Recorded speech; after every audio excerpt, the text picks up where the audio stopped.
नमस्कार दोस्तों, मैं डॉक्टर जिज्ञा मेरे इस होम्योपैथिक यूट्यूब चैनल पर आप सभी का बहुत बहुत स्वागत करती हूँ। आज हम बात करने वाले हैं बहुत ही जटिल समस्या के बारे में जो बहुत ही कॉमन मिलती है आजकल के ज़माने में। वो है ओबेसिटी यानी कि मोटापा। मोटापा यानी कि ओबेसिटी से बहुत सारे लोग ग्रसित रहते हैं। ना सिर्फ हमारे देश में, पूरे विश्व में बहुत से लोग ओबेसिटी का शिकार होते हैं, ओबेज होते हैं। 37% पुरुषों में यानी कि मैन में एंड 41% महिलाओं में यानी कि वुमन में ओबेसिटी मिलती है। ओबेसिटी से वो लोग ग्रसित होते हैं। तो ये ओबेसिटी को हम कोई डिजीज नहीं बोलेंगे, ये कोई डिजीज नहीं होता है, ये एक डिसऑर्डर होता है। और उसको ऐसा बोला जाता है कि ओबेसिटी ये एक रोगों का घर होता है, ये कोई एक डिजीज नहीं होता है, हाउस ऑफ डिजीजेस होता है। तो ये ओबेसिटी होता क्या है, उसके कारण क्या है, कौन कौन से डिजीज यानी कि रोग से आप प्रोन हो सकते हैं ओबेसिटी की वजह से, साथ ही साथ में कौन सी होम्योपैथिक मेडिसिन से हम ओबेसिटी को क्योर कर सकते हैं, खत्म कर सकते हैं, और कौन सी प्रिवेंटिव टिप्स हमें फॉलो करने चाहिए ताकि हम हमारा वजन मेंटेन रख सके। इन सभी विषयों पर आज हम बात करने वाले हैं। तो ये सेशन आप सभी के लिए बहुत बहुत बहुत ही ज्यादा बेनिफिशियल होने वाला है। तो चलिए दोस्तों शुरू करते हैं। ओबेसिटी ओबेसिटी यानी कि मोटापा ये एक ऐसी मेडिकल कंडीशन है, इसमें हमारे बॉडी में चर्बी के कोशिकाएं यानी कि फैट सेल इतनी हद तक बढ़ जाते हैं, इतनी हद तक इंक्रीज हो जाते हैं कि जो पूरे बॉडी का, शरीर का जो संतुलन होता है वो बिगाड़ देते हैं। और पूरे बॉडी में फैट सेल बढ़ने की वजह से कई समस्याओं को हमारा बॉडी सामना करता है। तो कौन कौन सी ऐसी समस्या है, कौन कौन से ऐसे कारण है, इसकी बात करते हैं। पॉजिटिव फैक्टर ओबेसिटी के हम देखने जाए तो एक बहुत बड़ा कारण है फिजिकल इनएक्टिविटी। फिजिकल इनएक्टिविटी मतलब अगर आपका काम है कि जिसमें आप बैठे रहते हो ज्यादा, तो भी आपको ओबेसिटी हो सकती है।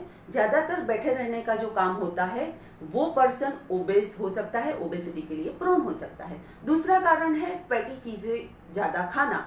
फैटी चीजें आपके डाइट में आप बहुत ले रहे हो, फास्ट फूड ले रहे हो, पिज्जा बर्गर जैसी चीजें ले रहे हो, नॉनवेज ज्यादा ले रहे हो, तेल और मसाले वाले पदार्थ ज्यादा आपके डाइट में है, तो फिर आप ओबेसिटी का शिकार बन सकते हैं, मोटापे का शिकार बन सकते हैं।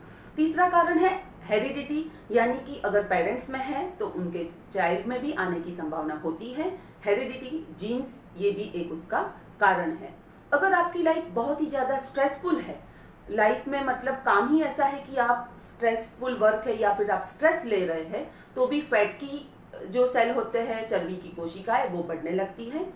नींद अगर आप कम ले रहे हैं, लैक ऑफ स्लीप, किसी भी वजह से नींद कम होती है, स्लीप आप ठीक से नहीं ले रहे हैं, तो भी मेटाबॉलिज्म डिस्टर्ब हो जाता है, रूटीन डिस्टर्ब हो जाता है और फैट सेल बढ़ने लगते हैं, ओबेसिटी हो सकती है।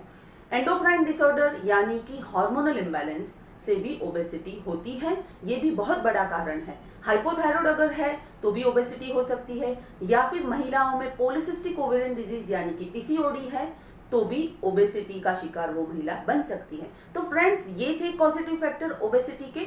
अभी बात करते हैं कि कौन कौन से डिजीज ओबेसिटी अगर आपको है तो हो सकते हैं। जो पर्सन ओबेस है वो कौन कौन सी तकलीफों के लिए प्रोन हो सकते हैं, इन सभी विषयों पर हम बात करते हैं। तो फर्स्ट एक कारण है बहुत बड़ा कि जो पर्सन ओबेस है वो हार्ट डिजीज के लिए बहुत ही प्रोन हो जाता है। कार्डियोवास्कुलर डिजीज, हार्ट अटैक की संभावना ओबेस पर्सन में बढ़ जाती है, क्योंकि बैड कोलेस्टेरॉल होता है ब्लड में, बहुत ही ज्यादा कोलेस्टेरॉल, हाइपर कोलेस्टेरॉल होता है, और जो वेसल होती है कोरोनरी, उसमें ब्लॉकेज या फिर वो नैरो हो जाती है, तो हार्ट अटैक की संभावना होती है। हाइपरटेंशन यानी कि हाई ब्लड प्रेशर भी उसको हो सकता है, स्ट्रोक की तकलीफ भी हो सकती है, और उसकी वजह से पैरालिसिस भी हो सकता है। दूसरी तकलीफ टाइप 2 डायबिटीज, जो पर्सन ओबेस होता है वो टाइप 2 डायबिटीज के लिए प्रोन होता है। तीसरा हम देखने जाए कि स्लीप एप्निया, जो पर्सन ओबेस है उनको रात में नींद में सांस लेने में दिक्कत आती है, उसको स्लीप एप्निया बोलते हैं। जॉइंट पेन भी हो सकते हैं, नी जॉइंट पेन ज्यादातर मिलता है। ऑस्टियोआर्थराइटिस, जो पर्सन ओबेस होता है उसका पूरा बॉडी का वजन इतना ज्यादा होता है कि वो नी जॉइंट उसको बर्दाश्त नहीं कर पाता, बैर नहीं कर पाता, तो ऑस्टियोआर्थराइटिस भी कम उम्र में वो पर्सन में हो सकता है, वो पर्सन ऑस्टियोआर्थराइटिस से ग्रसित हो सकता है।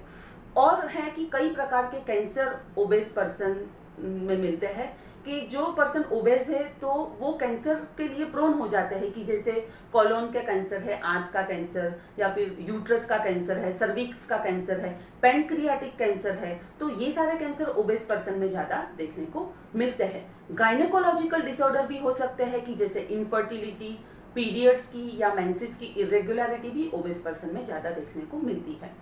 साइकोलॉजिकल डिसऑर्डर जैसे कि डिप्रेशन भी ओबेस पर्सन में ज्यादा देखा गया है। और जो लो सेल्फ एस्टीम होता है, कि जो भी हम कहीं पे भी जाते हैं तो ओबेस पर्सन को अपनी जो ओबेसिटी की वजह से कॉन्फिडेंस लेवल उनका जो होता है वो कम पड़ता है, गिल्ट थोड़ा वो फील करते हैं, कई लोगों में डिप्रेशन भी होता है। तो ऐसे साइकोलॉजिकल सिम्टम भी ओबेस पर्सन में देखे जाते हैं। तो फ्रेंड्स, ये थे रिस्क फैक्टर कि जो पर्सन ओबेस है तो ये डिजीज के लिए वो लोग रिस्क में होते हैं। अभी बात करते हैं कि हम ओबेस है या नहीं, हमारा वजन बराबर है या जरूरत से ज्यादा है या फिर कम है, वो कैसे पता करें। तो बहुत ही सिंपल कैलकुलेशन और बहुत ही सिंपल टेक्निक यहाँ पे मैं आपको बता देना चाहूंगी। वो आप घर पे बैठे बैठे खुद से कैलकुलेट कर सकेंगे और खुद से ही आप समझ सकेंगे कि आपका वजन बराबर है या नहीं। तो BMI का कैलकुलेशन आपको करना है, body mass index. Body mass index मतलब कि आपकी बॉडी का जो बॉडी मास इंडेक्स है उसका जो रेशियो है वो परफेक्ट है या फिर कम है या ज्यादा है। तो पहले तो आप अपना वजन ले ले किलोग्राम में, आपका वजन किलोग्राम में लेकर आप लिख ले। दूसरा आप काम कर ले कि आपकी जो हाइट है वो मीटर में आप लिख ले, मीटर में कन्वर्ट कर दे। तो BMI का जो कैलकुलेशन है, फॉर्मूला है BMI is equal to weight in kilogram divided by height in meter square. तो ये जो कैलकुलेशन है वो आपको करनी है। यहाँ पे मैं आपको एक एग्जांपल बताती हूँ। अगर आपका वजन 60 kg है और हाइट है 1.75 मीटर, तो आपका BMI होगा 60 बाय 1.75 मीटर का स्क्वायर। तो उसका जो कैलकुलेशन आएगा वो अप्रोक्सीमेट 19.6 आएगा। तो आपका BMI 19.6 है। तो 19.6 BMI है, ये परफेक्ट BMI है।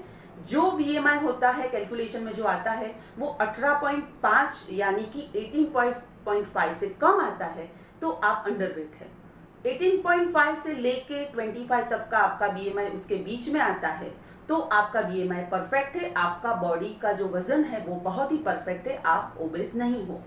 और 25 या उससे ज्यादा अगर आपका BMI आता है तो आप डेफिनेटली ओबेस हो, आपको अपना वजन कम करना चाहिए, उस पर कॉन्सेंट्रेट करना चाहिए। तो ये थी BMI की कैलकुलेशन की बातें।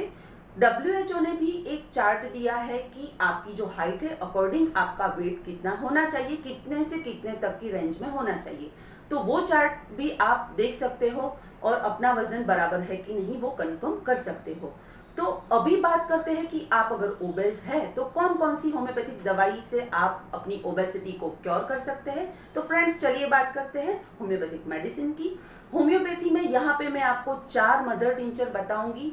चारों में से आप कोई भी ले सकते हैं और वो बहुत ही शानदार ओबेसिटी पर काम करती है। आपके जो फैट सेल है उसको कम कर देगी और उसको जल्दी से निकालने में बॉडी को वो हेल्प करेगी। तो एक मदर टिंचर है फाइटोलक का मदर टिंचर, फाइटोलक का क्यूब। 20 बूंदे 4 बार लेना है। यहाँ पे चारों मदर टिंचर है, उसमें से कोई भी आप एक शुरू कर सकते हैं और उसका डोज सेम ही रहेगा, 20 ड्रॉप 4 बार। पानी में आपको जो मटके का अपना पानी होता है उसमें आप 20 बूंद डाल दे और 20 बूंद 4 बार 20 ड्रॉप्स 4 टाइम्स आपको लेना है। तो फाइटोलक का मदर टिंचर। दूसरी है garcinia mother tincture, garcinia Q. तीसरी है कैलोट्रोपिस क्यू और चौथी मदर टिंचर है फीकस वी क्यू। तो ये चारों मदर टिंचर बहुत ही शानदार इफेक्टिव है ओबेसिटी के लिए। अभी बात करते हैं कि कौन कौन सी प्रिवेंटिव टिप्स आपको फॉलो करने चाहिए ताकि आप अपना वजन मेंटेन रख सके, वजन कम कर सके। पहली बात डाइट। डाइट में आप ध्यान रखें कि फैटी चीजें आप बिल्कुल भी ना लें, बटर चीज वाली चीजें बिल्कुल भी बंद कर दे, तीखा तला हुआ आप बहुत ही कम या तो फिर ना के बराबर लें। दूसरी बात है कि आपकी डाइट में लो कार्ब डाइट होना चाहिए, हाई कार्ब डाइट को आप बंद कर दे और शुगर वाली चीजें, मीठी चीजें बिल्कुल भी बंद कर दे। साथ ही साथ में फ्रूट्स का इंटेक आप बढ़ा दे, सैलेड वेजिटेबल का इंटेक आप बढ़ा दे और पानी बहुत ज्यादा पिए। हमेशा आप हाइड्रेटेड रहे, जो लिक्विड है वो आप ज्यादा से ज्यादा कंज्यूम करें। दूसरी बात है कि फिजिकल एक्टिविटी आप शुरू कर दे। फिजिकल एक्टिविटी अगर आप कर रहे हैं तो उसको बढ़ा दे। फिजिकल एक्टिविटी में आप योग कर सकते हैं, एक्सरसाइज कर सकते हैं, चलने जा सकते हैं, दौड़ने जा सकते हैं। इनमें से सबका प्रयोग भी आप कर सकते हैं।